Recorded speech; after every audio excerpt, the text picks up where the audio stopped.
For example మీరు ఏమేమి amenities ఇస్తున్నారు సార్? సో ఆల్మోస్ట్ ఇప్పుడు ఈ నంబూరు ప్రాజెక్ట్ ఉన్నట్లయితే కనుక నేను ఒక 25,000 స్క్వేర్ ఫీట్ క్లబ్ హౌస్ ఇస్తానని చెప్పాను నేను. అది 25,000 స్క్వేర్ ఫీట్ క్లబ్ హౌస్ అనేది 100% వస్తుంది ప్రాజెక్ట్లో రేపు. ఆ 25,000 స్క్వేర్ ఫీట్ క్లబ్ హౌస్ కట్టాలి అని అంటే ఫస్ట్ ల్యాండ్ కొంత సాక్రిఫైస్ చేయాలి మీకు వచ్చే పర్సంటేజ్ నుంచి. ఇప్పుడు సిఆర్డిఏ నామ్స్ ప్రకారం మీరు వెళ్తే కనుక మీకు 57% వస్తుంది. 43% మీకు రెగ్యులర్గా లేఅవుట్లో పోతుంది. రోడ్లకు కానివ్వండి, మీ గ్రీన్ స్పేస్ కానివ్వండి, మీ యూటిలిటీ స్పేస్ కానివ్వండి, ఒక 43-44% వెళ్ళిపోతుంది. దాంట్లో నుంచి మీరు ల్యాండ్ అలొకేట్ చేయాలి క్లబ్ హౌస్కి. గ్రీన్ స్పేస్లో కడతాను అని అంటే ఒప్పుకోడు.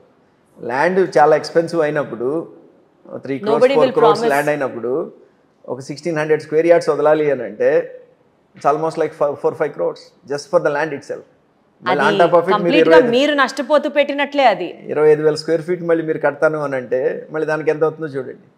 మళ్ళీ ఒక స్విమ్మింగ్ పూల్ ప్లస్ యూఎస్లో మాకున్నటువంటి ఎమ్యూనిటీస్ లైక్ బాస్కెట్బాల్ కోర్ట్స్ కానివ్వండి, టెన్నిస్ కోర్ట్స్ కానివ్వండి, పికిల్ బాల్ కోర్ట్స్ కానివ్వండి, లేకపోతే క్రికెట్ నెట్స్ కానివ్వండి, బీచ్ వాలీబాల్ కోర్ట్ కానివ్వండి, లేకపోతే ఇండోర్ అవుట్డోర్ జిమ్స్ కానివ్వండి, ఈ ఎమ్యూనిటీస్ అన్నిటికీ కూడాను అసలు ఇన్ని ఎమ్యూనిటీస్ ఇస్తున్నారు వీళ్ళు. అసలు first of all 60 acres venture చేయటం అని అంటేనే బిగ్ ఛాలెంజ్ ఇక్కడ. మీకు జనరల్గా చూసినట్లయితే మీకు 10, 20, 30 acres మ్యాక్స్ ఉంటాయి any venture if you take it. Majority, I'm not saying 100%, majority అంటే 95% ఆఫ్ ది వెంచర్స్ ఎక్కడ కూడాను 30 acres లోపే ఉంటాయి. అసలు 60 acres ల్యాండ్ పూల్ చేయడం అనేది first of all challenging task. అది అయిపోయినప్పుడు నా బ్రాండ్ నేను క్రియేట్ చేసుకోవాలి అని అంటే కనుక నేను ఎగ్జిక్యూషన్లో అదంతా కంప్లీట్ చేసి చూపించాలి. ఇప్పుడు ఆ టాస్క్ మీద కూర్చున్నాను నేను. ఆ టాస్క్ మీద కూర్చున్నప్పుడు ఏమవుతుందనంటే నాది కొంచెం చెప్పాను కదా, నేను ఎన్ఆర్ఐని అండ్ కొద్దిగా వరల్డ్ చూసి వచ్చినాను కాబట్టి మిగిలిన వాళ్ళలాగా నేను వర్క్స్లో కాంప్రమైజ్ కాలేను. నాకు ప్రాపర్గా ఇంజనీర్ డెవలప్మెంట్ ఉండాలి.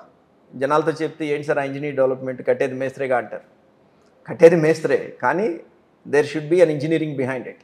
దానికోసం నేను ఏం చేశాను అని అంటే ఒక ఎంఈపీ కన్సల్టెంట్ని హైర్ చేసుకున్నాను, ఒక ల్యాండ్స్కేప్ కన్సల్టెంట్ని హైర్ చేసుకున్నాను. కొన్ని విల్లాస్ కడితే కొన్ని వాళ్ళకి అప్రిసియేషన్ అవుద్ది అని చెప్పి ఒక 20 విల్లాస్ నేను కడతానని ప్రామిస్ చేశాను. Wonderful. Today I have a demand close to about 100 villas.